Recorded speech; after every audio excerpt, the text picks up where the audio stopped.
Hi, and welcome everyone to the final day of the experimental year 2021. We just wait for a bit longer to have everybody in. All right, so we'll start. Welcome to the final day of the Experimental Creators Hub 2021. After an incredible week of invigorating discussions and conversations, which of course were based on curatorial conversations, exhibition making, but as always as is in the hub, the conversations were unrestricted by the boundaries of art and visual arts and thinking. Every curator or thinker as part of the hub exponentially expanded their horizons and made us think of larger questions, questions of care, of inclusivity, of plurality, propositions for future possibilities, question fundamental structures of institutions, and all discussed within the constructive argumentation and debate. It essentially lies at the crux of what we do at Experimenter. Priyanka and I would like to thank each and every one of you joining this conversation today, and I hope that we meet together in person very soon. I would like to take this opportunity to thank our partners, the Australia Council for the Arts, Australian High Commission, the Goethe Institute Kolkata, Take on Art Magazine and Art Review. Your support is invaluable and this would not have been possible without you. Today is special in many ways and different from the past 5 days. We end today with a group discussion between all the speakers and our long-term collaborator, Natasha Ginwala, who will moderate the panel at the end of today's session, undoubtedly bringing together a nuanced understanding of the last few days. But before that, we will begin today with a closing address by the critically acclaimed journalist Rana Ayyub, followed by a conversation between her and Natasha. Rana, Rana does not need much introduction to everybody who knows her work, but I will present it in a way.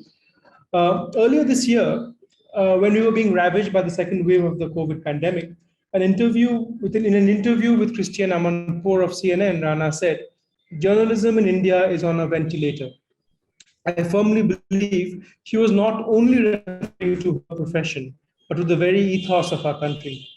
Experimental Curators Hub, past 11 years, has stood for fearlessness, camaraderie, and shared knowledge, questioning existing structures that bind us, pushing boundaries that hold us back. We deeply admire and hold close to us Rana's voice and position, and truly feel, just like curators and artists, a journalist cradles a responsibility to hold a mirror to our society, to ask difficult questions, and to seek truth at all costs.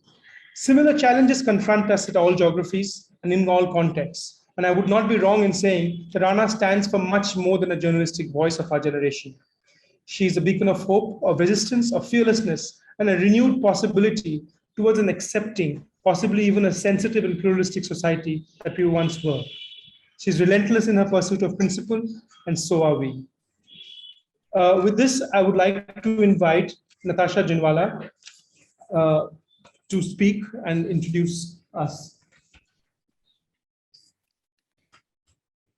Welcome, everybody, to the closing day of the Experimental Curators Hub.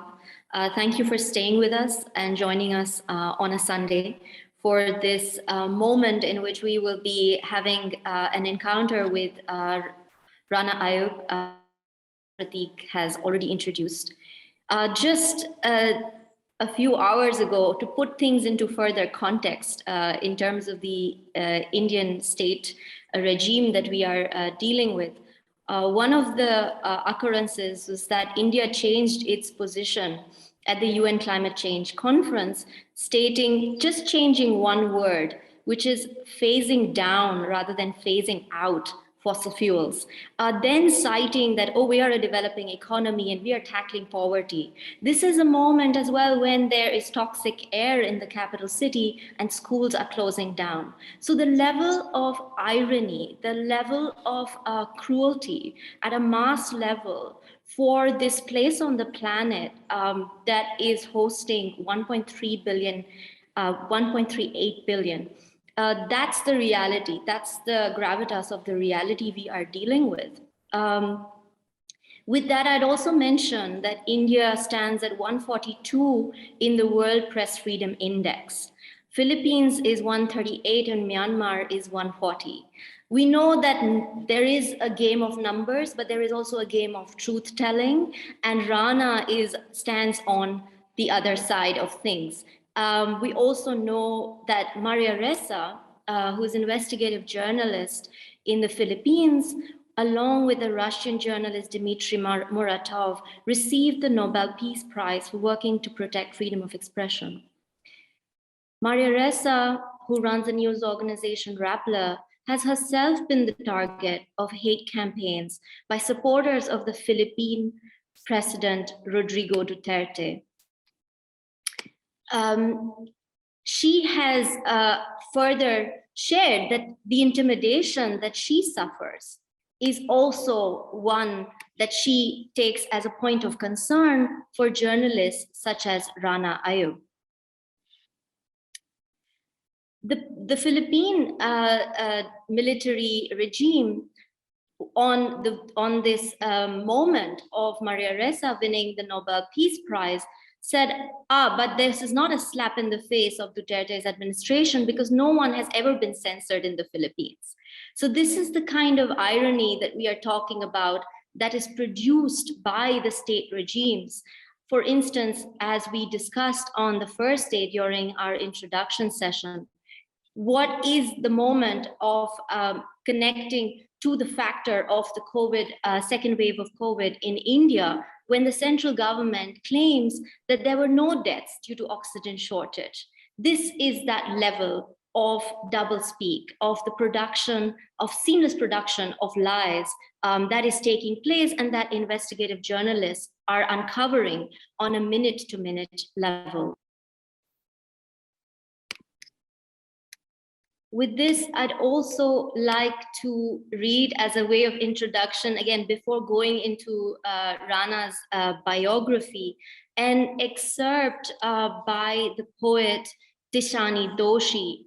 This is an excerpt from a poem that I believe embraces the power of language in terms of speaking for the oppressed, the power of language in terms of twisting that ironic take.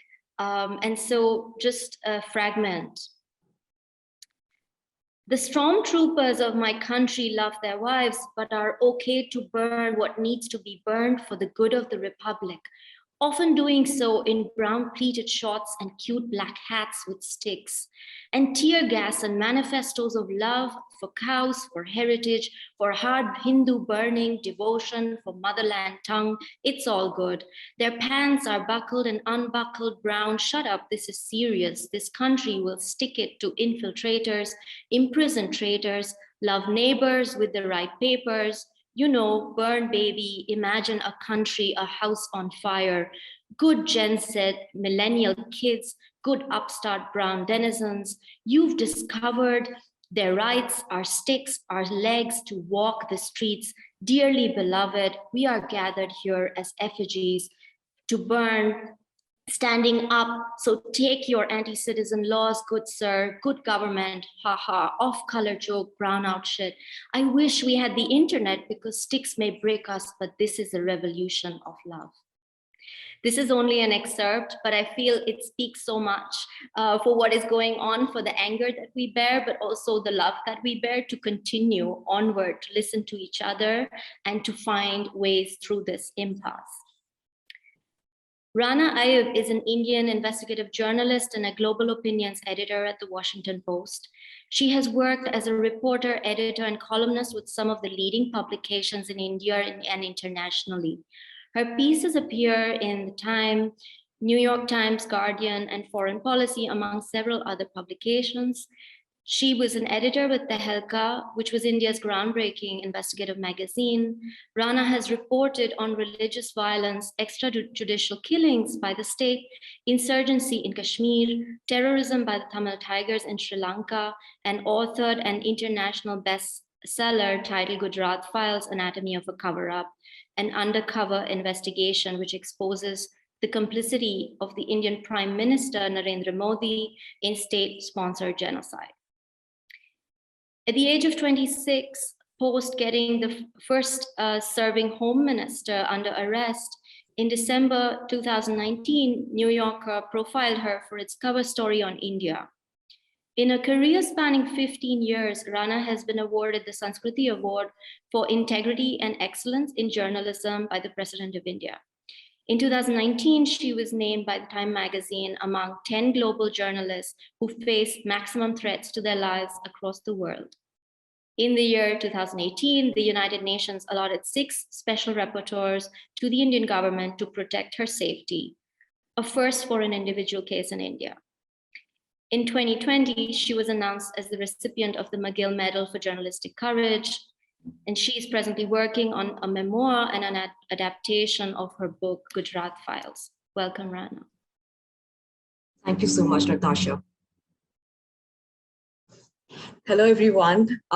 Thank you for the very, very kind introduction, Prateek and Priyanka, and for the kind words that have been spoken, not just about journalism, but the state of the Indian democracy. At the onset, I would like to apologize. I'm suffering from a terrible, terrible bout of viral. So I'm just struggling to kind of sit here and speak, but it's an honor to speak here because the spaces to speak are shrinking by the day.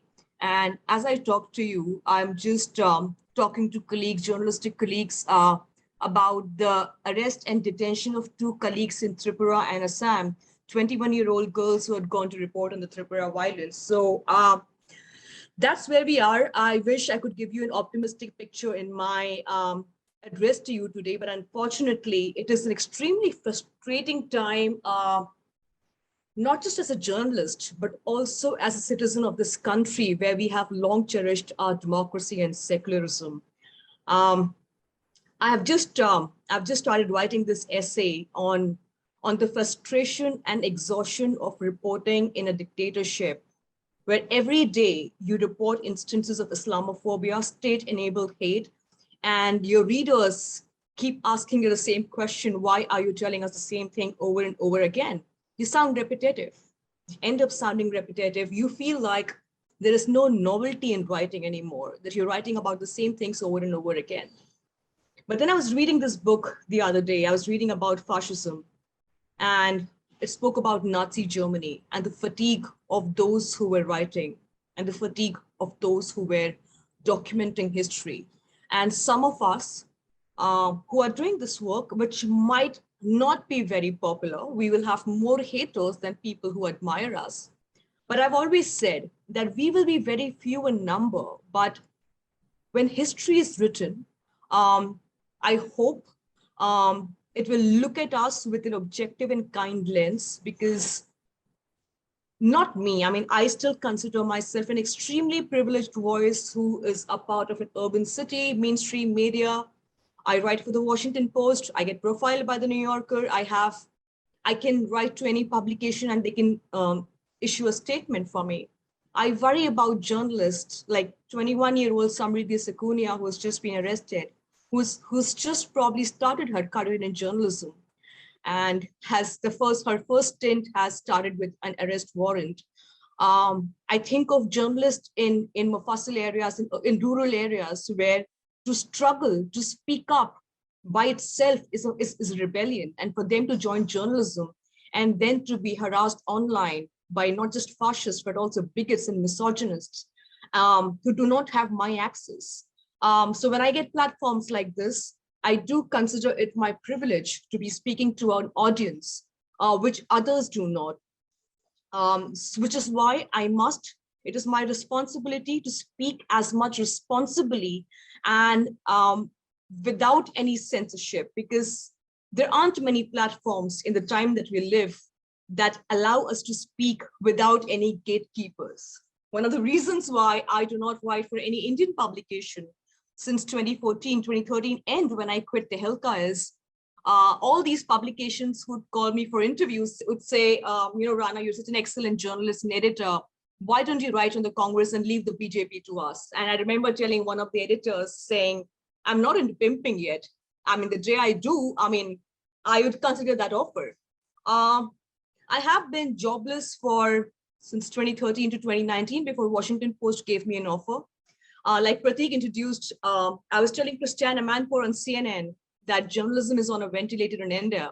And a lot of people, including my friends, outraged, saying there are too many of us who are writing. Yes, of course, there are too many of us who are writing and speaking the truth, but we are not the mainstream media. I would ask any one of you, just switch on your television channels, with the exception of, say, an NDTV. Look at the news channels that are being consumed by mainstream India, especially in the rural areas. What are the news channels they watch? Hindi news channels, even English news channels, but that like Republican Times Now and so on and so forth. It's nauseating. It's nauseating.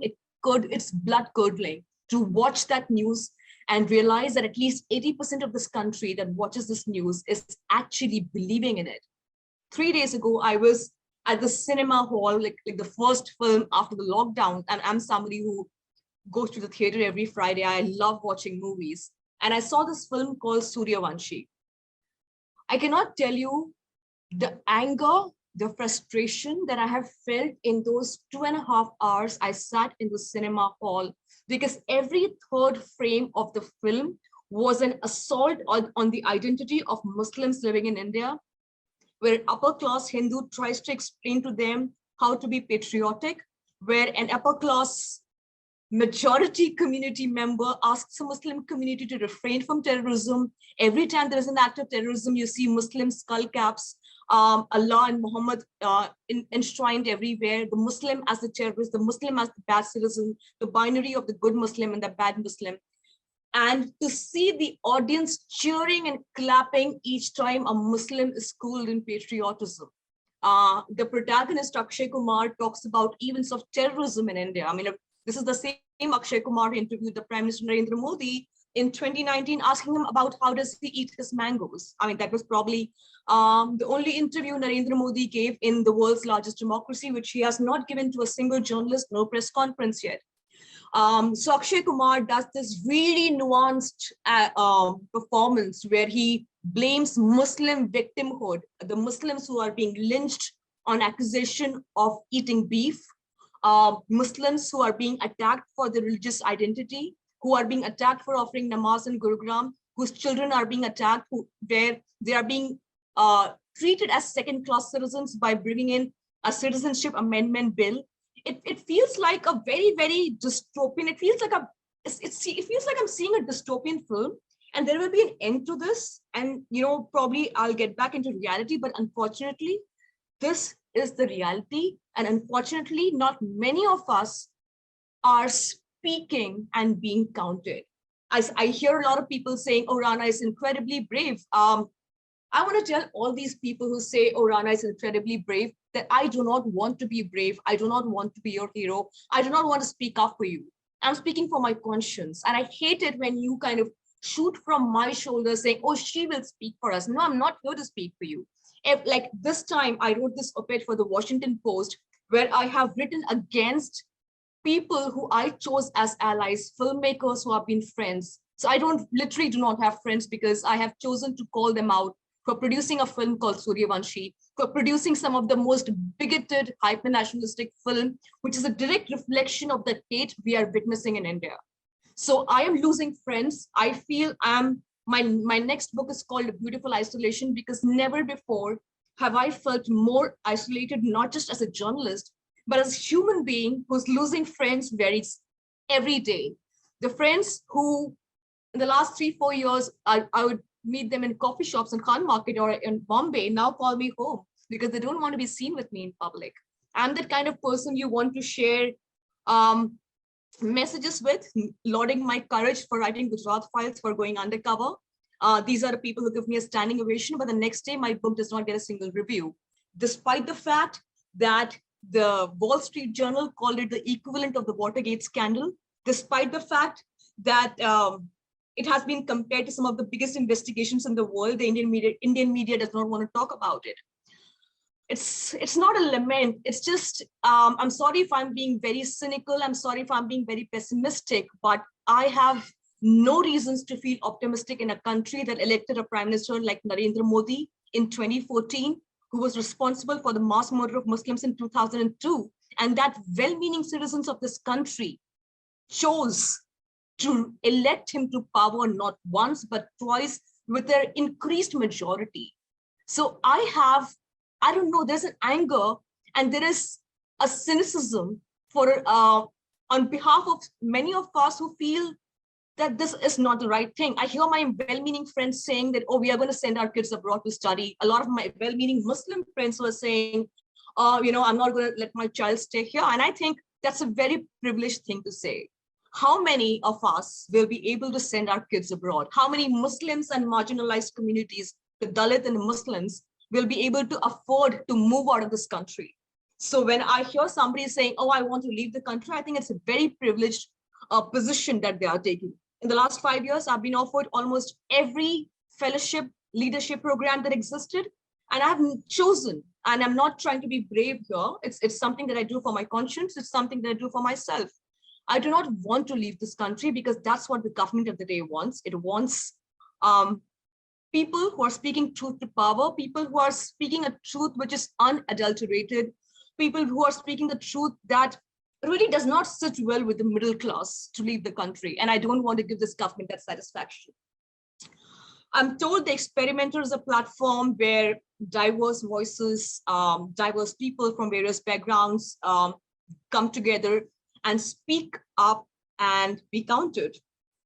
The reason why I'm on this platform is I want each one of you, and I want each one of you to kind of understand how lonely this is. I'm sure each one of you are already also feeling lonely in the WhatsApp group of your families and in your own family discussions, and seeing the bigotry of your own relatives and friends emerging day in, day out. And what do you deal with that? So one of the reasons I'm here on this platform is to feel this sense of empathy and to feel this sense of camaraderie, that I'm not alone, that there are people who are listening to me right now who also believe that there will be a day when the India of our dreams, the India that we dreamt of, will be realized. This is not the India of for which my forefathers chose to stay in India instead of going to Pakistan. In the last 3 days, I think I was watching the Pakistan match, and India-Pakistan match, and other matches with Pakistan, Australia. And I saw a lot of commentators, sports commentators. I love watching cricket, and a lot of well-meaning Hindu commentators commenting about how Pakistan played well, and they were kind of lauded. Their experience was taken as a very nuanced argument. When I said that one specific bowler bowled well, there were 2,000 responses about how I should leave the country and go to the land of my forefathers. This language is not just spoken by the bigots, I must tell you. This is the language that my nieces are subjected to in their schools. This is the language which my next door neighbor says in well-meaning humor, saying, oh, there's an India-Pakistan match today, which team are you going to support? Bigotry is all pervasive. And some of us believe that, oh, it's not going to come to us. It's only going to be there, that Muslim who's going to be lynched, or that Dalit who's going to be lynched, or that person who's going to be removed from his position. Hate is something, it cannot be confined. When you unleash hate, when you unleash a demon called hate, it will not stop at my door. It will also come at your door someday. So if you choose to look the other way and be neutral in a situation where we are living in, you are living in a fool's paradise, because you choose to believe that this dictatorship is not going to come at your doorstep. They've already started telling us about our dietary habits. They've already started telling us what we should eat, what we should drink, how we should behave in public, how our arguments should be. Look at Prime Minister Narendra Modi about his speech at the UN, at the United Nations. I was trying to look for that one glimmer of hope where he would try to protect the idea of India. That didn't happen. Instead, what happened is on the 2nd of October on Gandhi Jayanti, 2 films were launched in the country by mainstream filmmakers on the life of Nathuram Godse. So when I wrote about it and the responses that came towards it, the number of people who were supporting Nathuram Godse to the number of people supporting Mahatma Gandhi was 70-30. That's where we are headed. But then again, that's the new normal, which when people like us keep repeating, we are asked to stop playing the victim. I agree, I play the victim. Unfortunately, I am the victim. I was on the show called the Fareed Zakaria show last year when anti-Muslim carnage took place in the national capital, when Trump was supping with Narendra Modi, and I was in Gujarat to cover his speech, and I traveled to Delhi, and I was in the Fareed Zakaria show on CNN where I called it an anti-Muslim carnage, and well-meaning liberals hauled me over the coals for calling it an anti-Muslim carnage. And this liberal, high-profile journalist said, Rana, for once, speak as an Indian and not as a Muslim. It's not the first time it has happened. It won't be the last time. On the Christiana Manpur show, I was told, why is Rana the only voice that speaks about what's happening in India? What the Jews chose to discount was there were many other voices, upper class Hindu voices that were also speaking on the Christiana Manpur show that were not asked to speak about their Indianness as much as I am asked to do. So forgive me if I speak about my victimhood. I do think my victimhood is still quite privileged as compared to the victimhood of those Muslims and Dalits in India who do not even have access to legal apparatus. There are at least, you must have heard about this young Muslim boy who was killed in a UP jail. They said he hung himself around the tap and died died by suicide. There are extrajudicial murders happening in Uttar Pradesh every day. There are extrajudicial murders happening in Tripura where people are raising calls for genocide. It's happening at our doorstep. It's happening in the national capital. It's happening at Jantar Mantar, not very far away from where the Prime Minister sits.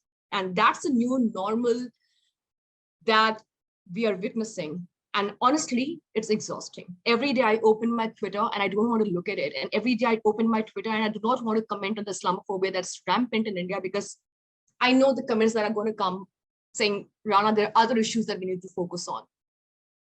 It's like, these are people, I see these celebrities, celebrities who send me these private text messages. So when George Floyd happened, you saw how all of them wore the Black Lives Matter hashtag as some sort of fashion accessory. I'm sorry, should I take names? Well, starting from Priyanka Chopra to some of the biggest film stars in India, all of them. That's a huge hall of shame, I must confess. Unfortunately, these are also people I must deal with on a day-to-day basis. But when Muslims are being lynched in India, right there, a 13-year-old Junaid was lynched in a train because he was going for his Eid shopping. Where are these people? I need to know, where are these people? I think some of us need to take accountability because our celebrity culture is so spineless. It is so spineless that we do not want to call out what is a very comfortable silence. We do not want to disturb the balance.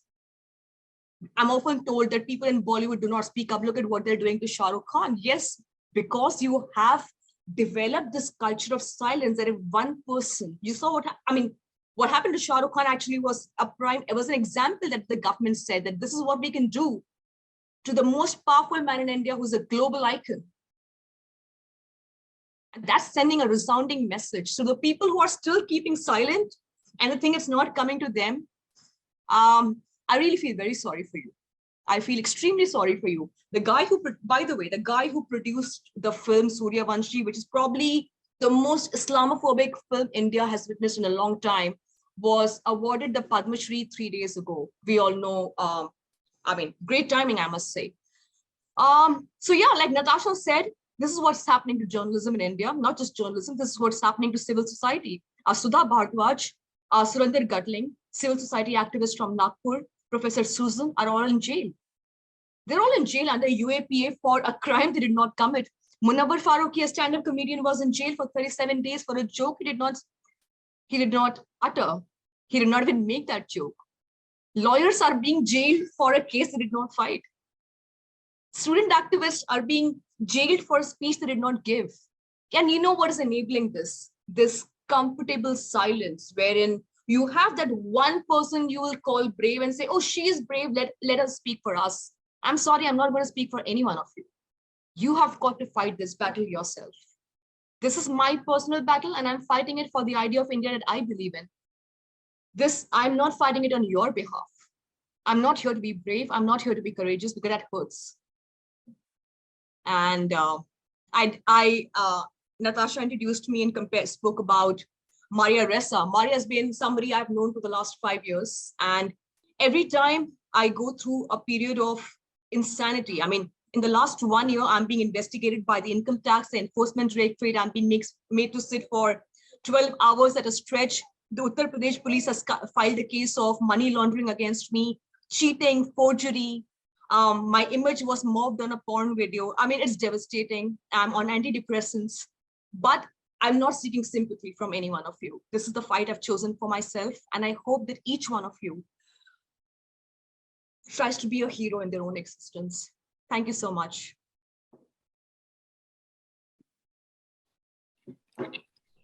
Thank you, Rana. I just wanted to continue from there, especially when, as you said, you're making a very conscious decision to continue to remain in the country, to not take up positions abroad or fellowships, so forth. At least at this very juncture, you're reporting from moment to moment what is going on in the country through the networks generated with younger writers, activists who are on the ground in different parts of the country. I'm just wondering, do you feel though that there is a sort of even loose international network of journalists like Maria Ressa who you are in conversation with to discuss strategies to sort of find ways where beyond big media, there are just sort of somehow safety nets or moments in which, because the sort of approach of the state regimes is often finds parallels across these vastly dispersed geographies. So how would you deal with this? If there's one thing that I've noticed in the last 10 years, especially if I'm going to international conferences, whether it is journalism conferences or conferences or on free speech, I've noticed not just Maria Ressa, but Daphne Caruana Galizia, who was assassinated in Malta 5 years ago. I speak to her son very often, Matthew. I speak to this journalist in Iran who was slut-shamed by her. They placed a camera in her bedroom and she was sent to jail right after that. There are journalists in Mexico who are being jailed for nothing that they have done so far. And there is a thread that binds each one of them, whether it's what's happening in Brazil, what's happening in Philippines, what's happening in America, what's happening in Mexico, Istanbul, and India. These are countries ruled by dictators for whom journalists are the enemies of the state, right? So how do you target them? If it's a man, so you attack him, you accuse him of collusion, corruption, you accuse him of national security. If it's a woman, they start with, of course, for starters, they try to intimidate you online. That's what they did to Maria and me. In fact, my and Maria's case is so uncannily similar that when we speak on stage and we speak on international platforms, we laugh at the similarity, the uncanny similarity. So they will have these 2 rupee bots who will kind of Photoshop you with various politicians in compromising positions, and they will try to, 10 people will then try to kind of share that video. Maria's image was mobbed on a porn video exactly 6 months before my image was mobbed on a porn video. Maria was doxxed and so was I. Maria's address was leaked. She gets threatening phone calls. She has been slapped with tax evasion case. I'm being investigated by the income tax authorities. She's been exchanged by the funding of the foreign, something to do with foreign funding, which she receives for Rappler. I'm being investigated for my alleged alliance with Time Magazine and Washington Post, which I have joined to destabilize India, apparently. One of the cops asked me if I know Jeff Bezos, the owner of Washington Post. I said, of course I do know him. I know that he went into space for sure. And I do shop from Amazon, and Amazon is owned by Jeff Bezos. So it's just so insane that we are being booked for sedition, for putting out a tweet that is factual. I and 3 other Muslim journalists and activists have been booked for the tweet about the assault on a Muslim man. And I remember when I went to the police station, the guy said, I'm so embarrassed I have to ask this question to you because I'm a big fan of Gujarat Files, but I have to ask this question. Do you want to destabilize India? And I said, what do you think, sir? I think the man who's trying to destabilize India is sitting at 7 RCR. But again, he's the prime minister of the country. So am I allowed to say anything more about it? Could we talk about the memoir based on the Gujarat Files, Anatomy of a Cover-Up, just in terms of also how you revisit this text and the way that it has produced evidence through biographical accounts, through ways in which, again, reportage has been carried out from the ground. I also want to think through the kind of rioting and mob violence that has continued since that moment, since that rupture that was created through the Gujarat pogrom. And allow me to quote from Elias Canetti, who wrote, "One of the most striking traits of the inner life of a crowd is the feeling of being persecuted." And so as we've seen, what happens when the state forces instigate persecution from within the crowd over and over again, what happens to the body politic in that kind of context as we are living through now. So whether that is in Delhi or in many other parts where rioting has carried forth since then, what are the ways in which you would sort of also perhaps build a kind of collective narrative or thread around the occurrence that we call the riot? That is a deeply paradoxical one, and each has a vocabulary of its own. I think, Natasha, if there's one thing that I've learned in the last 10, 15 years, especially since my understanding of the Gujarat riots, is my terminology of how I deal with acts and events of violence. And I personally, I think I accuse my own self of being blindsided by the terminology of the West that we in India also started using. What happened in 2002 Gujarat, now when I look back, I can accuse myself of using the word riot more often. That was a carnage.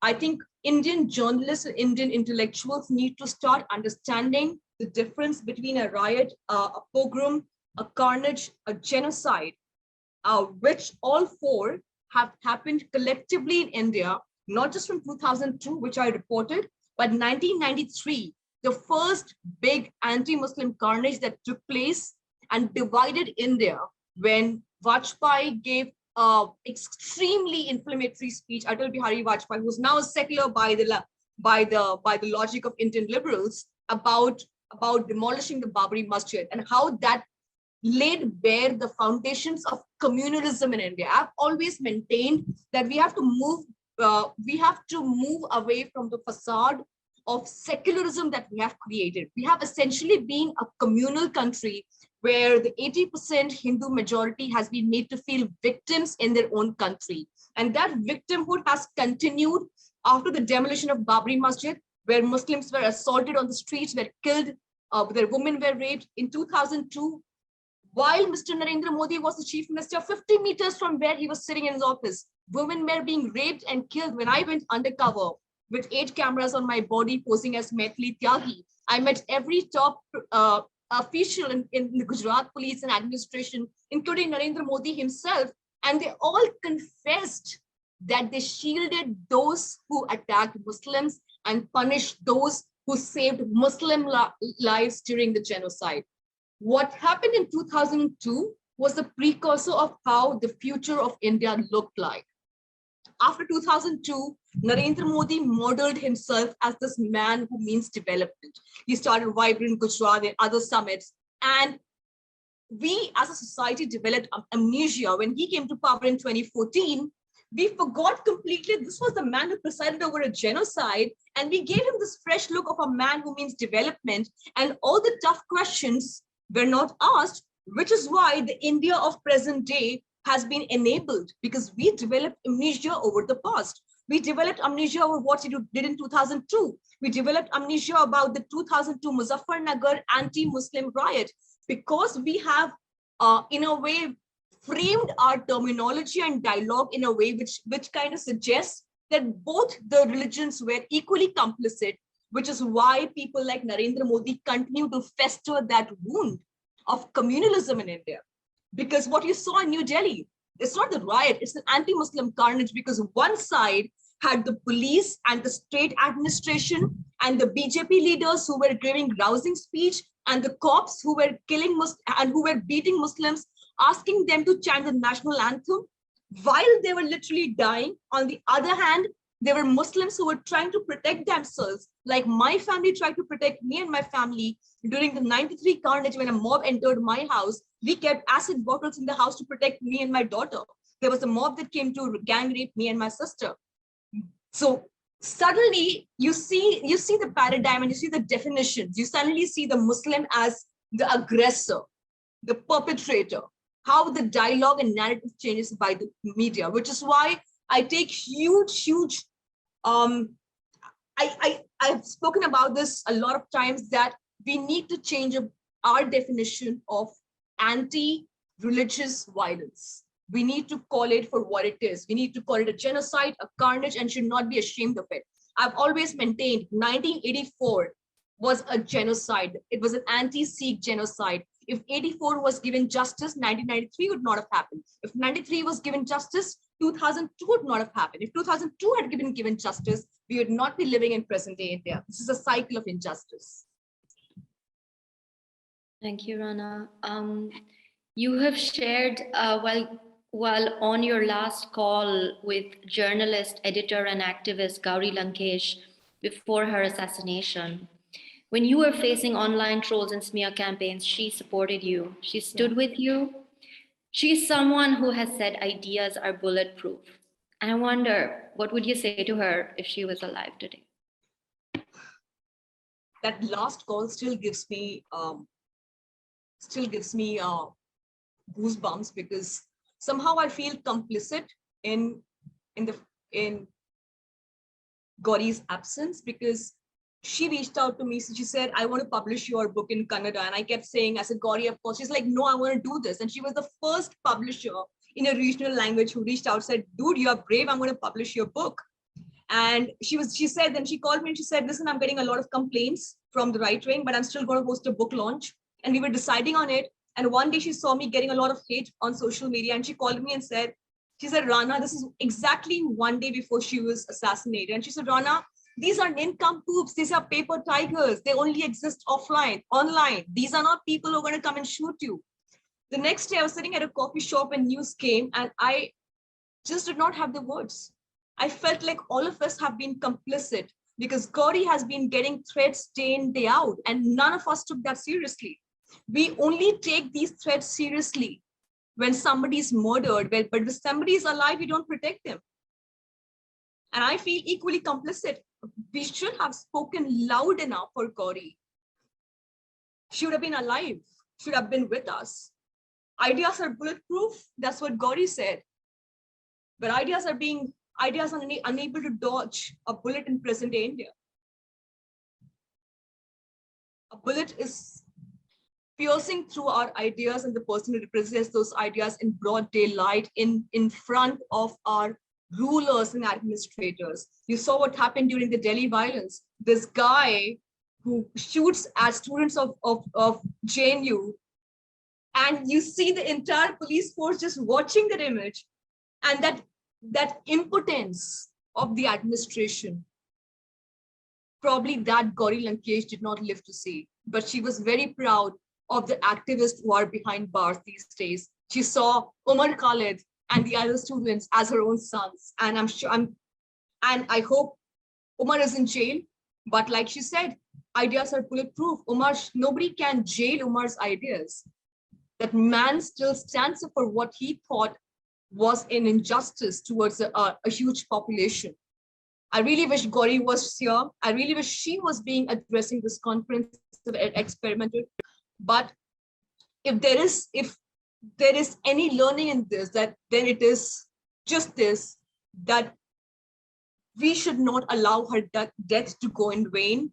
And you should stop calling us brave, because we are doing nothing, absolutely nothing, compared to what journalists globally are doing. We are just repaying what we have got from the people of this country. We can take a few questions from the audience. So please do put in your questions in the Q&A bar. I would like to hear from you about the recent Pegasus leak and what this sort of scale of political espionage means for a country like India, and how to create accountability in legal and social terms, if at all, that is still feasible. And Karuna Nandi, of course, lawyer and advocate at the Supreme Court, has stated, let us be clear that this is a hack. It is not an interception, not a decryption. It is a hack. Absolutely. It is a, I mean, you know, if you read about Pegasus and you read Orwell's 1984, you wonder which came before. Was it the book or was it this Pegasus Snoop? Because, I mean, we would be living in a fool's paradise if we did not believe that our phones were not being tapped and our accounts were not being hacked over the years. I remember when the consortium, which was actually looking into the leaks, reached out to me for both my phones, and I could not hand it over to them because they seriously suspected that my accounts, that my phones were compromised. But the reasons why I did not give it, because these phones have numbers and data of people who I call my sources. These are sources I need to protect because journalism sources are sacrosanct. Having said that, the government has been doing this for quite some time. This is the Gujarat model in which the Prime Minister of India is giving Amit Shah himself is heard talking on the phone, asking the ATS chief to snoop on a civilian, Mansi Soni, who had to literally leave the country after the Snoop Gate was revealed, and she had to leave and live in the United States. Her family was told to come out in the defense of Amit Shah, saying Amit Shah was taking care of my daughter. So after that, when Snoop Gate came, I saw people reacting surprised, and I said, hang on. When was the last time? I don't remember. In the last, if you remember the last couple of years, do people still talk on network? No, we all talk on WhatsApp and Signal. When was the last time that happened? When was the last time we felt free about talking about network? When was the last time we felt free about discussing political issues on network? We always look for WhatsApp. We're always discussing things on WhatsApp and Signal and Telegram. That's where we are. So Snoopgate is just one of the aspects. We are living in a surveillance state. Can anybody in this government, the Supreme Courts, hold them accountable? From where I see it, no. I'm sorry to be a cynic here, but I do not see hope in a country where when thousands of people were dying in New Delhi, the national capital, and the Supreme Court did not have time to hear the petition for the lack of oxygen. I do not have much hope. I'll try to be hopeful, but I don't think there are any checks and balances, because not many would like to believe me here, but we are officially in a dictatorship. You might still want to see it with your rose-tinted glasses. I don't see it, because I see the real India every day. We have a question from the audience. Thank you so much for channeling our collective rage, Rana. I would like to ask you what you think about what NRIs can do, not just to mitigate these fascistic circumstances, but overturn them besides scholarship and journalism. Is it time for the diaspora to begin to return? If the diaspora has the mental bandwidth to live in the midst of this churning, I'm sure they should, because I see a lot of people wanting to leave the country and leave this churning, and it disappoints me and it breaks my heart.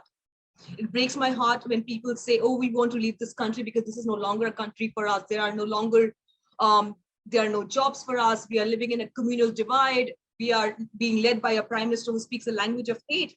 But if that is the logic, then we are going to be left with a population that only hates. I choose to live in this country and I choose to continue. I have made sure that my family, which is at tremendous risk right now because of me, when my bank account was sealed by the income tax department for no reason, my father's and my sister's bank account were also sealed. They have been in collateral damage, and sometimes I feel I should just ask them to leave. But then who will be here to cast the vote? Who will be here to speak up? That's what the government wants. The government wants the people who want to speak up and the fence sitters to leave. I don't know how NRIs can help, but I think speaking up has never done anyone any harm.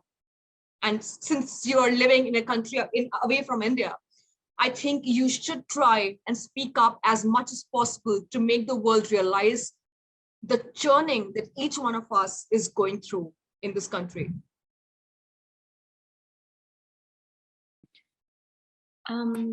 There's There's another question, and then I'll have a last one before we conclude.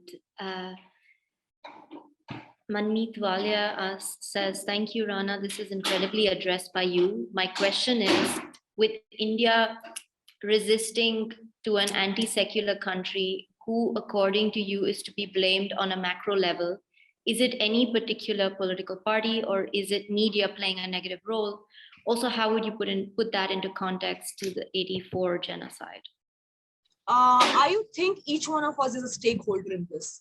Our political parties, our institutions, our academia, our colleges, our courts, our judges, our lawyers, and most importantly, your next door neighbor who was in this communal 6 years ago, but who no longer wants to cover his bigotry with sweet words. I mean, it just feels like Modi has only scratched the surface of over the veneer of the civility, because I think we were always this bigoted lot. Why is it that only some of us are feeling the anger and the frustration of what's happening in the streets of India? And why are the rest of us not speaking the same language? Why are the rest of us believing that there are others to fight these battles? So I think you who's asking the question, I who am answering this, a lot of my friends, a lot of my colleagues, each one is responsible for this. This is a collective mess.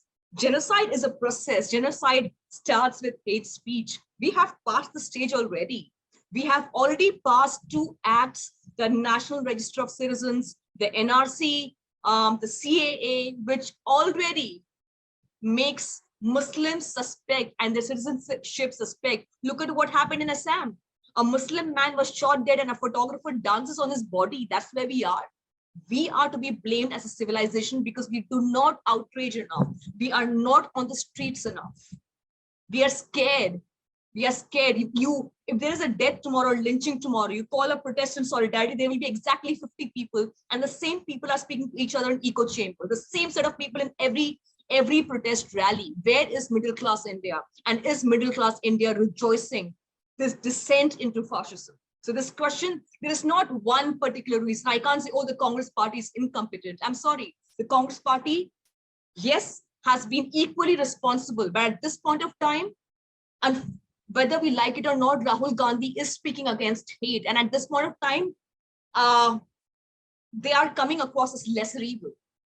And I would not blame the Congress party, because what does the Congress party have with it? Does it have the media? Does it have the social media? Does it have the money power? No, it does not. Having said that, I'm not giving them a clean sheet. They are equally complicit. They have been equally complicit in not renewing this culture of communalism over decades. This injustice did not just start with Narendra Modi's regime. This injustice has been going on. Our human rights activists have been jailed even in the UPA regime. So we have enabled and given it to the BJP on a platter. Right now, what you see is Congress +2.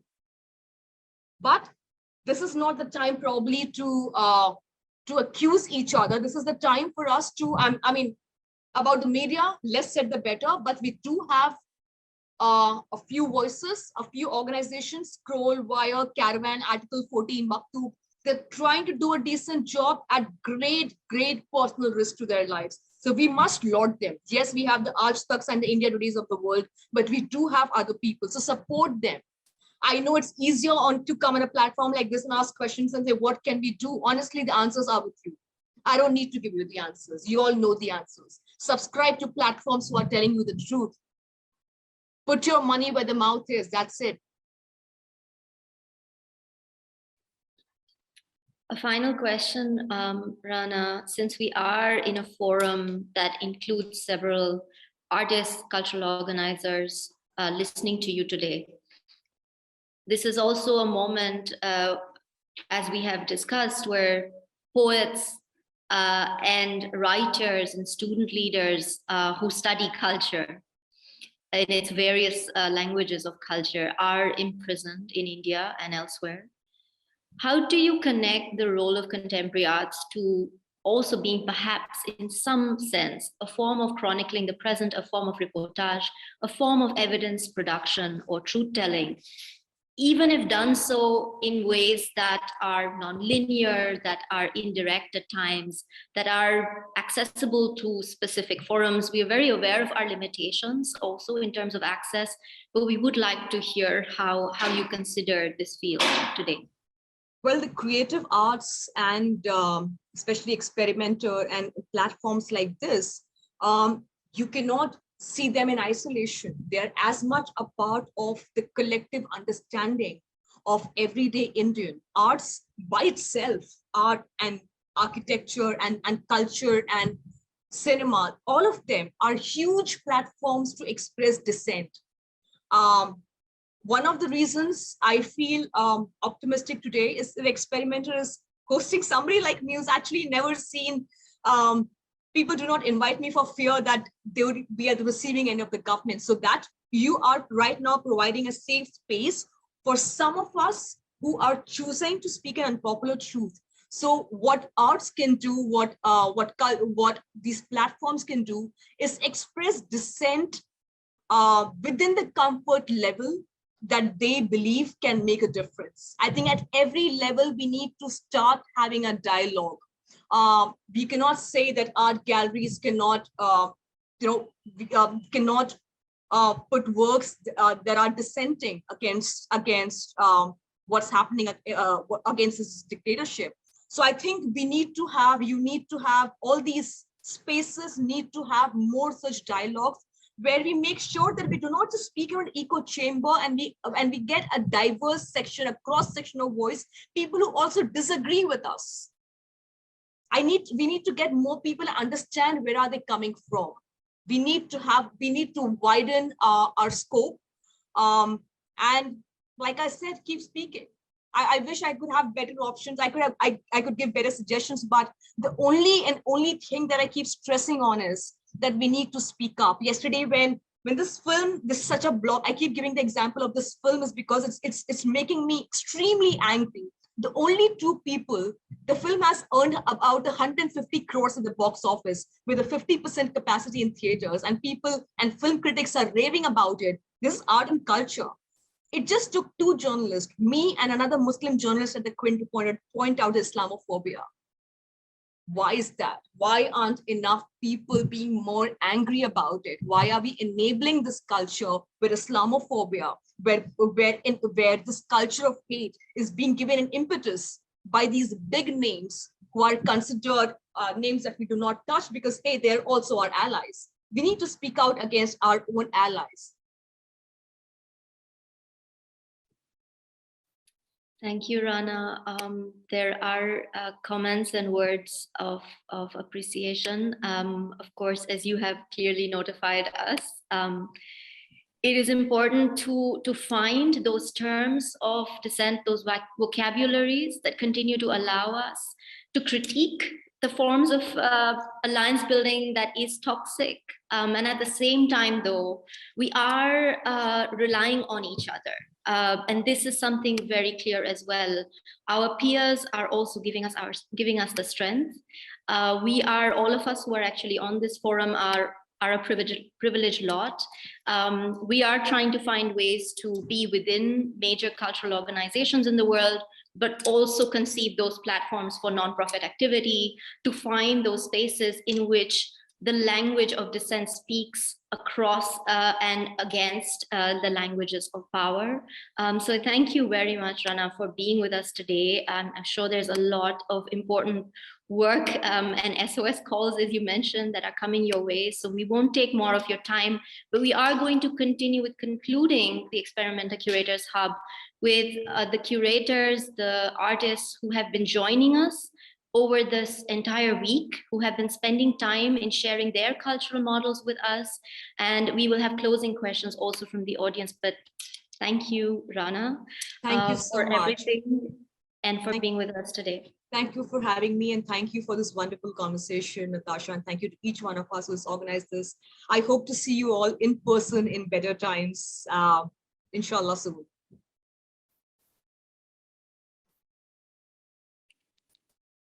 I now invite our colleagues to be joining us. So Emily Jasir, Ratanmol Singh Johal, Oze Bonzu, Lily Hall, and Didi Deke, who are with us today for the closing conversation. It's a tough moment to continue. It's been a very moving experience to listen to Rana. One that fills us with so much rage and regret, and at the same time, hopefully also a sense of enlivened purpose for each of our contexts, because this is not just about the current journey of India against the sort of brutal regime, but also in many other parts of the world, as we have also discussed with all of you. So this is a moment where I will be asking a few questions also that came through the course of our week together, some of the common factors and challenges that we are each facing in our work ahead. And of course, also, please stay with us, the audience, ask your questions and make comments, and I will take up as much as possible through this concluding round. First, I just thought, before asking my questions, just in case any of you wish to maybe say a few words before I kind of launch. I have a question for you, Natasha. Sure, okay. I just wanted to ask you, because so much of our conversations, I think, in the run-up to this incredible forum were around questions of how we could be together under these very, challenging conditions, I think, post-pandemic, if we're even post-pandemic, but to kind of think through what that would mean and how to convene such a forum. And I wonder whether for you, having organized several editions of this in the past, whether there is something particularly something in particular that stands out about having arranged this edition via Zoom, or something that's been surprising or confounding about that experience, given that you're the overseer and the master of ceremony. Thank you for that, Oze. As we have shared, Prateek, Priyanka, the entire Experiment Curators Hub team, we are really kind of questioning what the role of ourselves is as organizers, given the sort of shrinking public sphere. What does it mean to sort of gather in this way, where we're also at different moments in our professional paths? And I think this year particularly, like we've shared, it is a space for propositions and also to discuss failures. It's not necessarily a space where we're only thinking about the next exhibition deadline or the next biennale in queue. A lot of our time is taken up with that sort of production. But one hopes that, in a sense, by listening to people like Rana, but also to each other, we each have our sort of figures, right, to think with. And I hope at least that in this kind of round, we can truly kind of debate and find features and recognition of strategies amongst each other, and also then take the sort of slow way and the slow road of unfolding those over time.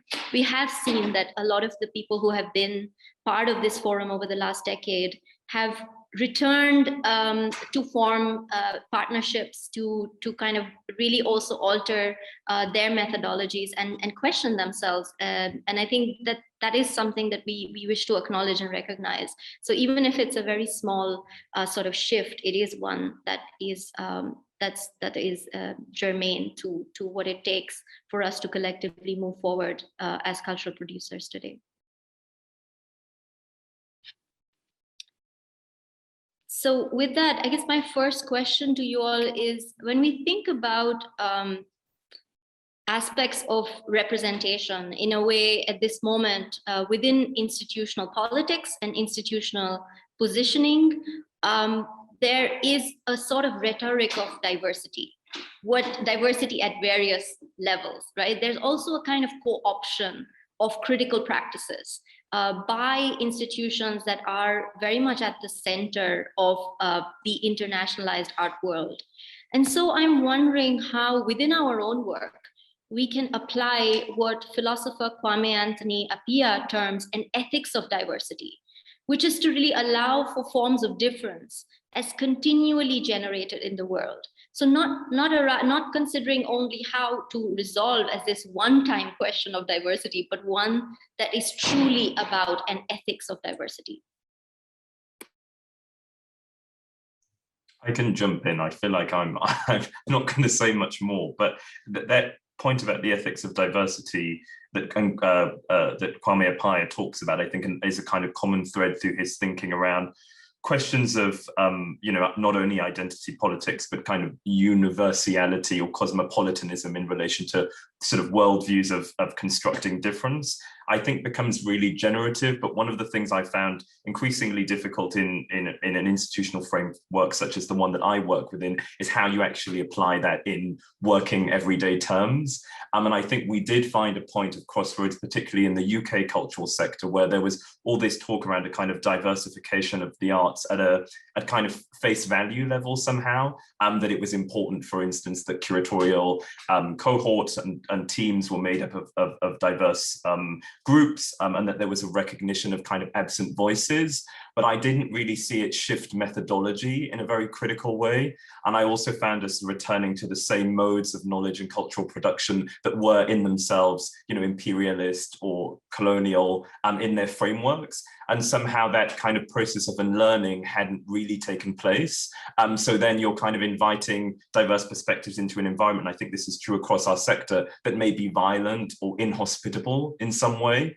And I think it's something very difficult to reconcile. And I would say that maybe institutions, at large have a huge amount to learn from thinkers like Appiah. But I think equally there is that kind of challenge perhaps of doing that work in silence, and having that not be necessarily a public conversation, but something that needs to be handled internally and quite delicately, because it is about kind of entangled lives and experiences that are, naturally very complex. So that would be my position on it, but I'm still trying to figure out how it applies to lots of the ways in which I'm trying to work and think around diversity, not just as a kind of as a slightly kind of useful jargon in terms of what cultural production should be doing, but actually in its ethics, as Appiah points out. So, a lot to be unpacked there.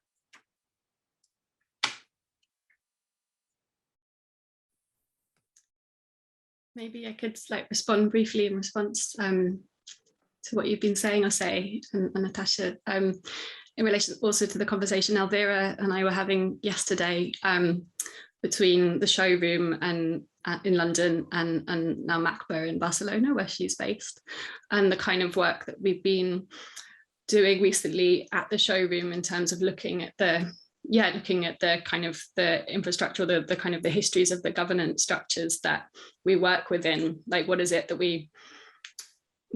we've kind of, well, from my perspective, stepping into an organization and then starting to look critically at the roots of what, charity law in the UK, or governance structures that define kind of that we're required to kind of work within in order to receive, for example, public funding as a national portfolio organization from the Arts Council in the UK. So being kind of in terms of our governance being structured both as a charity and as a company limited by guarantee, and really looking at the kind of roots of how we're what does that kind of produce in kind of the relations between the team, although we have this kind of question of scale where the showroom's pretty small, and then if you look at much larger structures like the Tate, where you are now, obviously, but what does it take to to think about changing those infrastructures? And as you say, it's to do with both on a larger scale, but the very micro and delicate conversations between individuals, as part of a small team on the showroom's part. And how we go forward. I think it's I wanted to say something to Lily there, because I was just going to say very quickly. So what was so beautiful about your conversation with Elvira is that question of a transfer of knowledge, and how in my conversations with Natasha, particularly when those of us take up positions that were occupied by a colleague or a friend, and there's this kind of handover process, which can be very formal, a kind of list of a to-do list, as it were, but there can also be this transfer of knowledge that happens where you actually take the things that that other person might have done to change the organization and then carry that onwards. And I feel like it's very good to know that in the case of both you and Elvira, there is that sense of symbiosis at play there. And I think that maybe that ethics of diversity has to do partly, Natasha, with listening, as we've heard from Rana's incredible talk, but that kind of idea of listening deeply enough so that we can build a sense of commonality that goes beyond merely kind of occupying our professional roles, but actually wanting to learn from someone, you know, for reasons that have to do more with a kind of continuation of knowledge production. So I think that came through in your talk with Elvira. Yeah, absolutely. It's sort of, maybe it also speaks to this question of scale again that came at the end of our conversation, and Natasha, which you drew in from, I think, an audience question around, or like a comment about a kind of an architecture of emotions, as well as the physical architectures that we kind of inhabit day to day in where we work. And yeah, what does it take to be able to attend to that architecture of like an emotional landscape, as well as the kind of the more kind of tangible, or like externally visible infrastructures we're working with. Great. I'd love for Eileen to take up this question as well. And to this, I would also add, Emily, please jump in at any point, because I'm also actually quite keen to hear further about these sort of experimental pedagogic models that are created, because these are efforts in constantly decentering also from when the kind of vocabularies that are forged and formed through alliances on the ground within ongoing siege, carnage, such as in Palestine. No, how do you propose to sort of continue the process, Eileen, also in terms of this question of and ethics of diversity? The context in Palestine is much different than what Ozay and Lily are speaking about, because Palestinian communities have always been quite diverse in religions and people and ethnicities.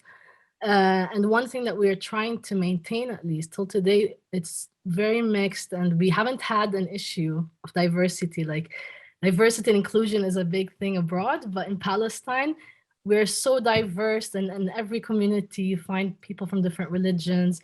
So one thing that we try to maintain is that the occupation doesn't continue to disperse and create fragments and differences, especially between religious groups and minority groups within the region and Palestine in general. As a team, we're very diverse. We have people from Bethlehem and outside of Bethlehem. We try to make sure that there's participation from the communities right next to us, meaning the refugee camps. We've got members of the team. We're also a women-led organization. So it's already from the onset, we've tried to, we've already introduced a diverse and different model than other places in Palestine.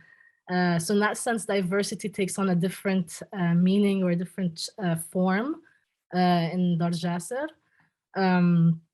Yeah, I think it's just a matter of right now to maintain that and keep that close and intimate relationships between all the communities within the space.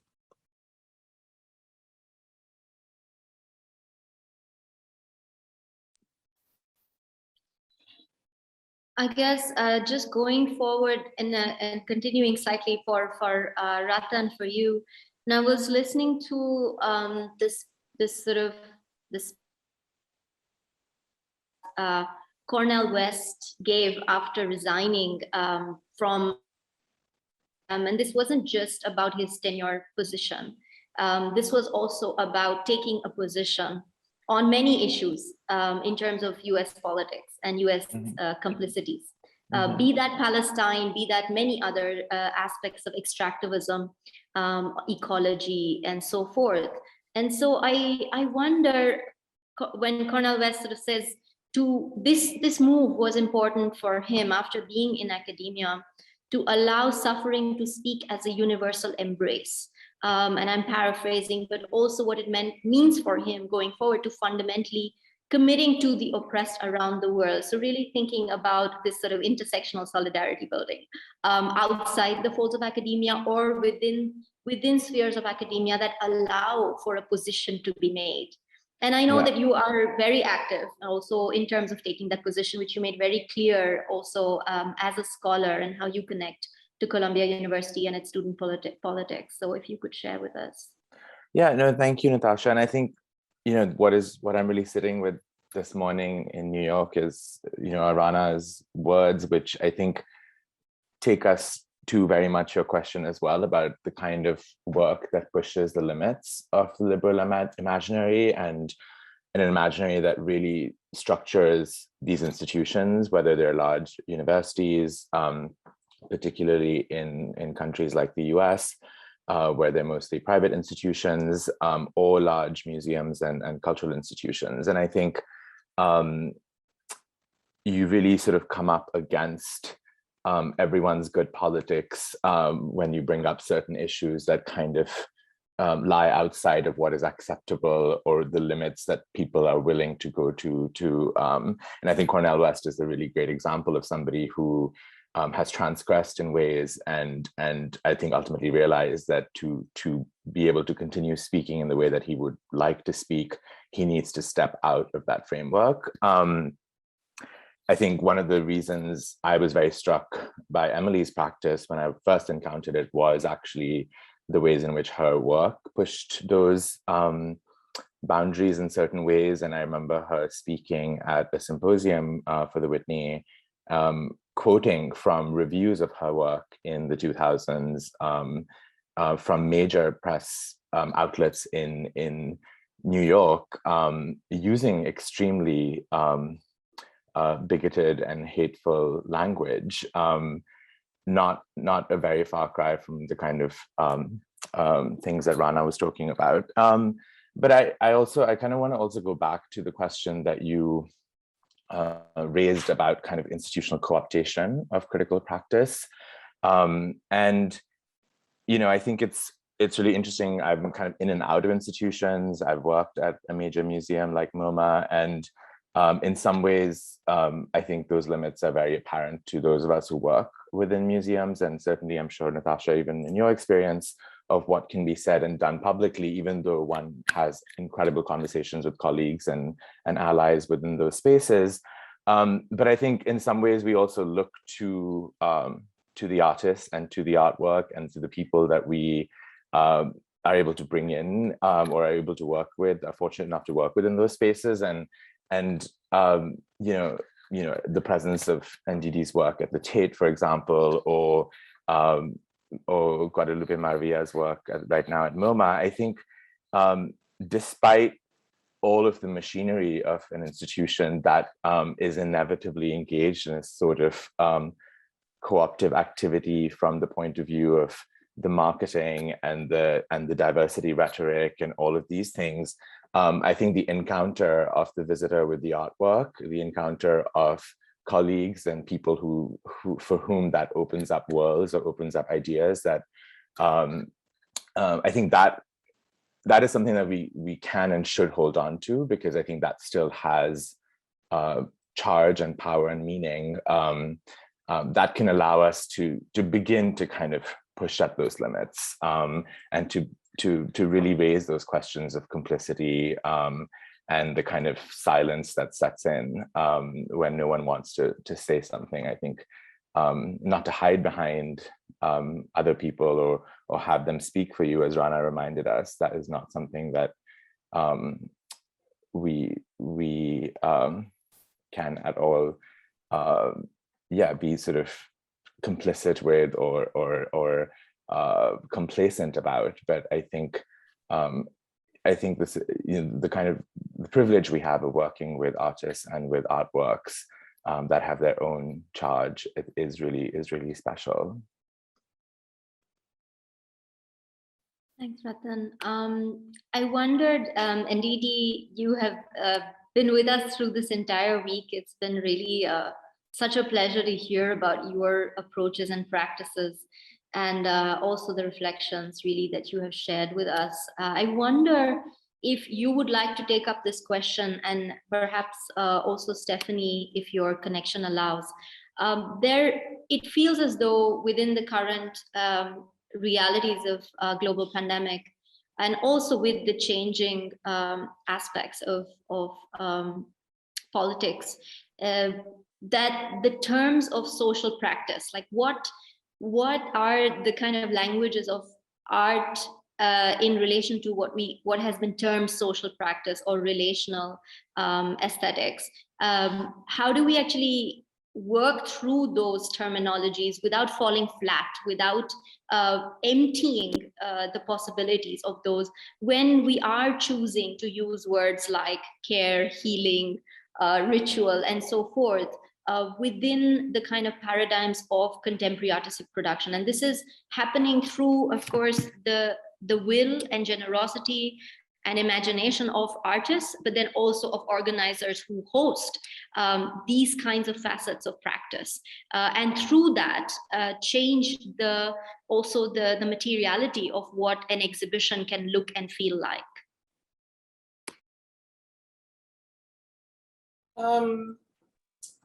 I think that some of us artists, in their practice, I mean, even before we had the corona pandemic and all the effects that come to bear, I don't know any in particular, but I do believe that artists have been engaging with these kinds of topics of care, healing, and rituals in their work previously. So personally, I don't think it's anything new, but perhaps because of the circumstance in which we find ourselves, people are becoming more sensitive to themes and topics that address social circumstances by using those words. Also, can you add to this?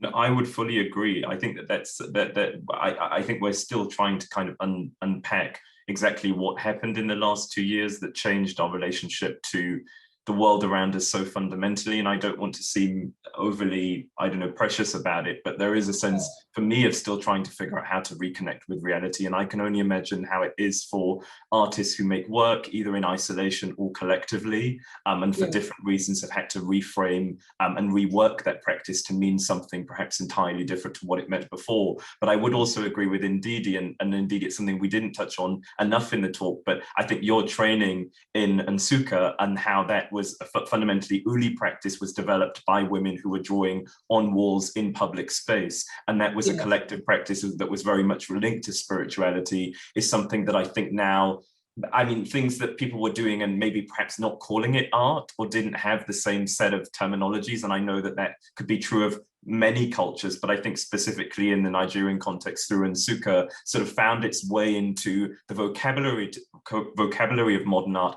at a particularly fraught political moment, in which this was being seen as a kind of refusal of a let's say a kind of a colonial mode of image making or production. And I think that in Ndidi's practice kind of continues on, but I don't necessarily know that artists, even on the continent, who are working in these ways, give it the same terminology that perhaps I would in a let's say a sort of in an Anglo-British context, thinking very much about these terminologies through my own mother tongue. So there are a set of complex, I think, translations that happen when work like Ndidi's arrives in an institutional context like the Tate. And what I'm trying to still figure out is how we kind of care for that work in a way that feels, let's say, continuous with the logic of that practice and a certain set of ideologies or practices, and doesn't necessarily, as you say, Natasha, empty out or remove any of its meaning. But I think, unfortunately, that's something that happens continuously within the context of the museum. And I think the act of repair that artists like Kedar Attia and many others talk about becomes particularly significant in that process, and I think will continue to be significant in thinking about politics around restitution and that process of remediation, as it were. So I think there's a lot there that could be said, but I think Ndidi's practice does it better than I could ever say it in a way. Yeah. Yes, I think also back to what you said earlier on was about, excuse me, the women that used to do the uli painting on houses and bodies as well. I mean, in Igbo language, it's called nka.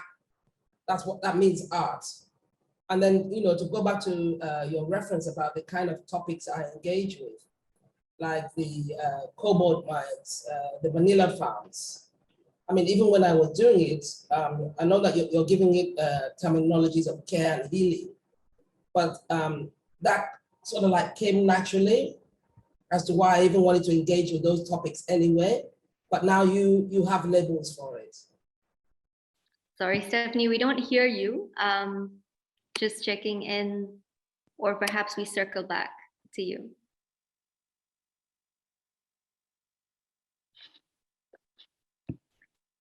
All right, I'll just continue onwards with a question from the audience, which is coming from an anonymous attendee. I'm curious to hear from speakers how we as curators can and should share the power we are given in our respective roles, especially those of us working in institutions. How can we cede power to the communities we serve while maintaining the work central to our mission? Especially in these times.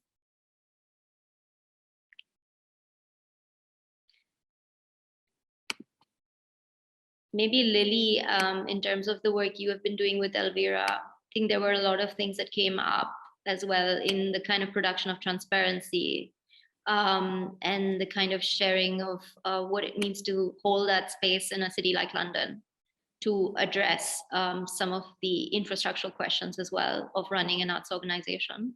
And then perhaps I am hoping that Emily can add a comment here, because I do believe that the work that you're doing, Emily, as an artist organizer is really key in terms of this notion also of what it means to hold and cede power.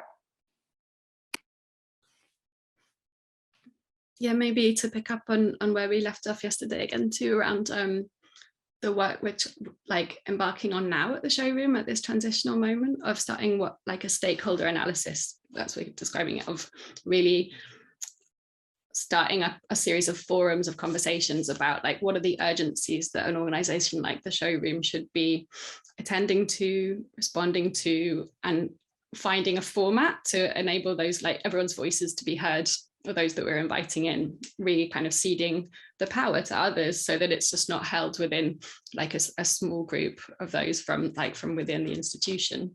But it's like now it's that like the work that's like putting in a kind of infrastructure to both listen and then act upon what's brought to those kinds of conversations, because you could have the kind of, you know, you can on the surface level ask others what how we should be organizing in the future, what we should be attending to, but it's then what are the structures that we can put in place to really enable that to be then acted upon and taken forward. And that's something that needs, again, going back to kind of daily practice, which is going to need to be maintained over time, in addition to like setting out a kind of an aim, an ambition, like a plan for the future. It's how to keep that really going in practice, and this kind of the handing over of one to the next, like you were saying, or so between Elvira and I, if it's between myself and others on the team at the showroom to others, what does it take to make those kind of those transitions, really those kind of holdings of power from one to the next really solid.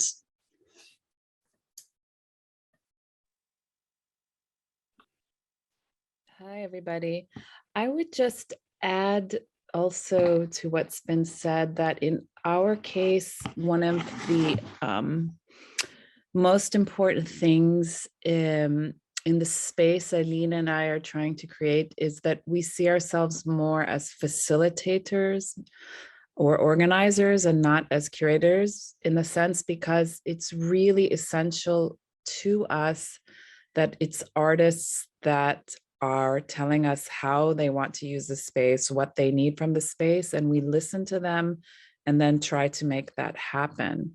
And that comes from very long experience working in spaces internationally, but also a lot of residency spaces. And also going back to what Ratan was saying about the kind of ways in which institutionally I've had to, now separate as an artist, the way my work has been, particularly in the US, framed, which has, it was, that was also, I mean, I can talk about the history of the 90s, which was all about fighting to have that platform and that space from which to speak. And then when it finally opens up in the 2000s, the kind of articles that you were pointing to earlier, which is just an ongoing process. I mean, the only other thing that I think Ndidi, what she was saying about care and artists, I completely agree with that. I think it's something that we've been dealing with for decades, many of us in our practice. Maybe didn't have, that wasn't the buzzword or whatever, but that is actually what we have been doing. And we also have a very specific situation where it's a privilege to be able to stay in Palestine. Only the very lucky get to stay there. It's not like other countries where you have the choice to stay. It's also a privilege to leave. So it's just like two kinds of very different privileges that we're quite constantly trying to negotiate in our own context. We have team members that have never been there. They physically cannot get in. So it's part of our work to keep them centered and part of the space, While we have you, Emily, there is a question from the audience that I'm going to paraphrase from Muhammad Yahya Said Ali, who is remarking on the fact of how across history there has just been such turbulence in where politics and religion have created tremendous harm to the cultural milieu, but also to ecologies, to the ground that we stand on, to the resources of the planet. And these are, in a sense, inseparable aspects that we need to perhaps respond to and respond with and correspond with at the same time as we program our work ahead. And it does feel like the efforts you have made also at Dar Jasser, really thinking again with agrarian work and labor, really also drawing from the expertise of neighbors and communities alike. If you can maybe just perhaps share that also, because we might have new audience members today, how to perhaps continue this mode of work, not in a kind of utopian sense, but really working with the ground under one's feet, quite literally.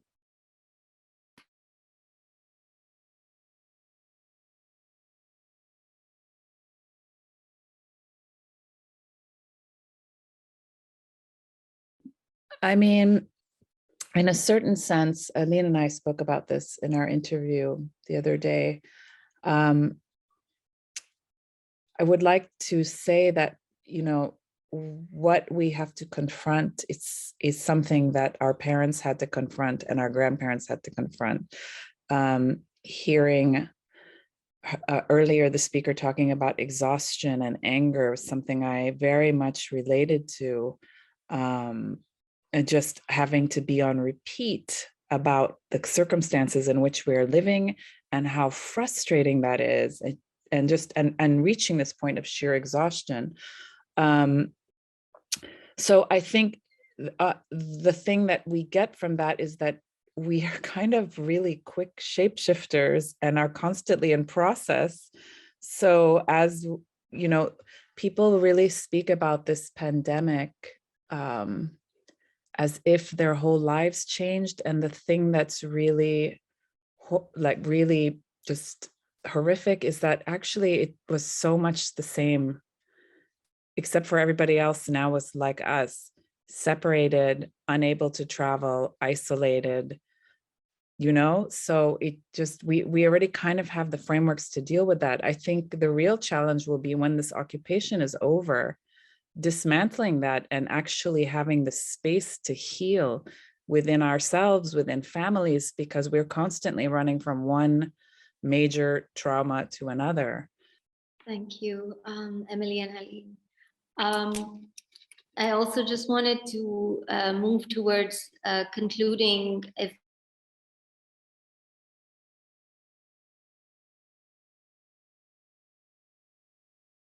who's not with us today, but yesterday mentioned the dissident in me as a post-colonial subject infiltrating larger cultural infrastructures. So perhaps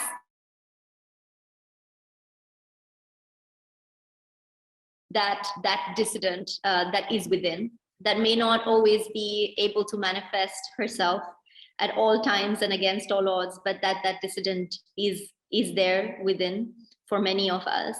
And I was thinking about what Naomi Beckwith shared with us on an earlier edition of the Hub, thinking of curatorial practice as excessive of the museum structures when we are working within them. What is our relationship to each other as cultural workers is what she asked, and that is precisely what this forum is about.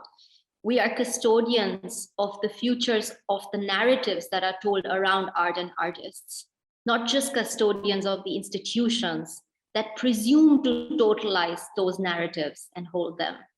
And I really felt that this approach of what are we custodians of who and how, besides the institutional vessels that temporarily hold us, our bodies and our ideas. This is something I wanted to perhaps sort of circle back to from connecting a previous speaker and also from yesterday's session.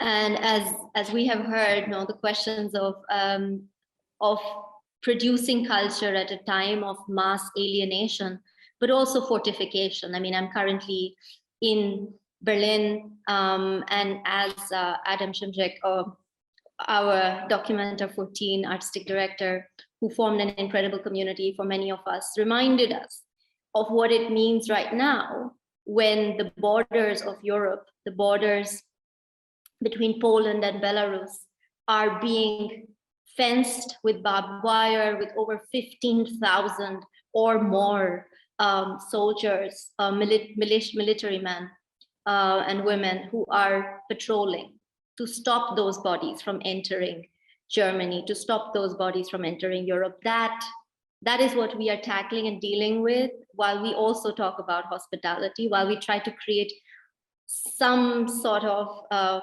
fragment of hosting and hospitality within the cultural domain where we sit, each of us.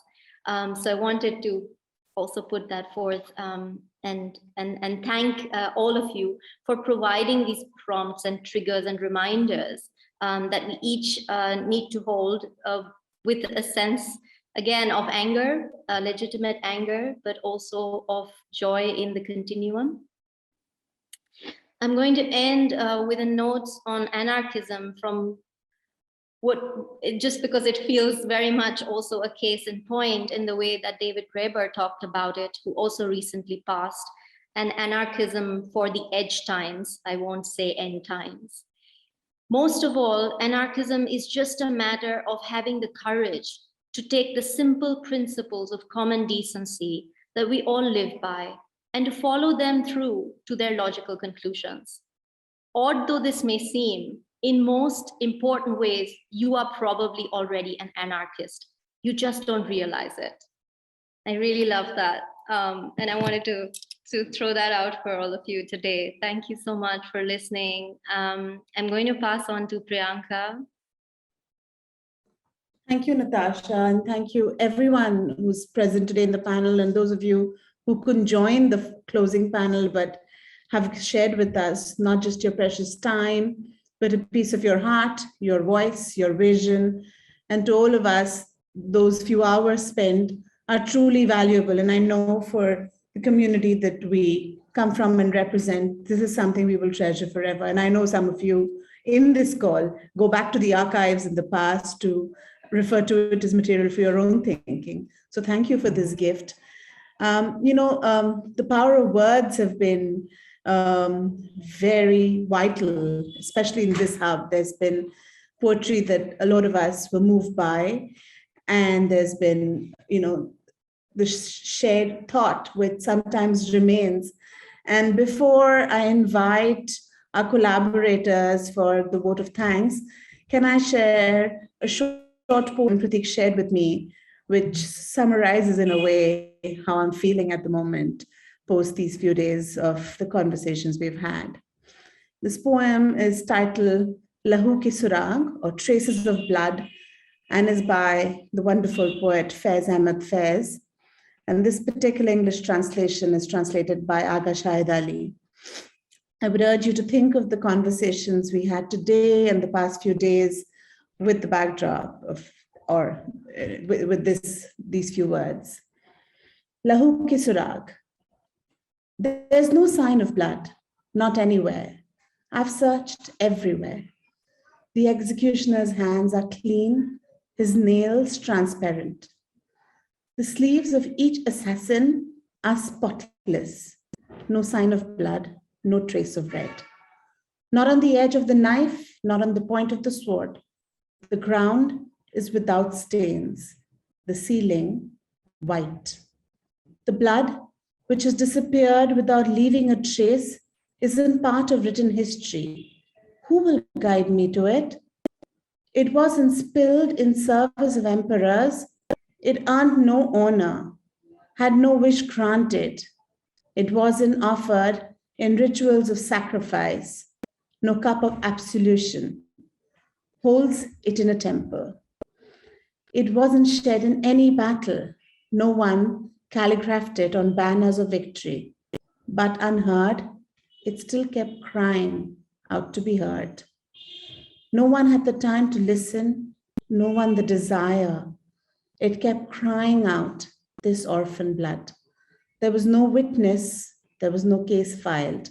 From the beginning, this blood was nourished only by dust. Then turned to ashes, left no trace, became food for dust. On this note, so overwhelmed, really choked many moments today in Rana's talk.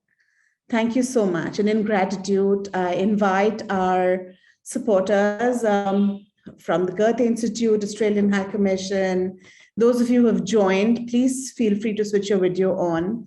And we say collective thanks to all members of the audience and everyone present here. Astrid, I know you are here. Yeah, please feel free to switch your video on. Would you like to conduct the vote of thanks? I introduce to you Astrid Weg. She is the director of the Goethe Institute in Kolkata. The Goethe Institute has collaborated with us, not just for the Curators Hub from the very beginning, but on many, many other projects. And we see them as a true enabler of free speech and free voice. So thank you for that. And Astrid, over to you. You'll have to unmute.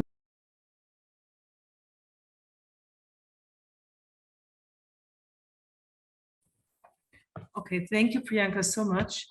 And well, it was an extremely interesting discussion you just conducted.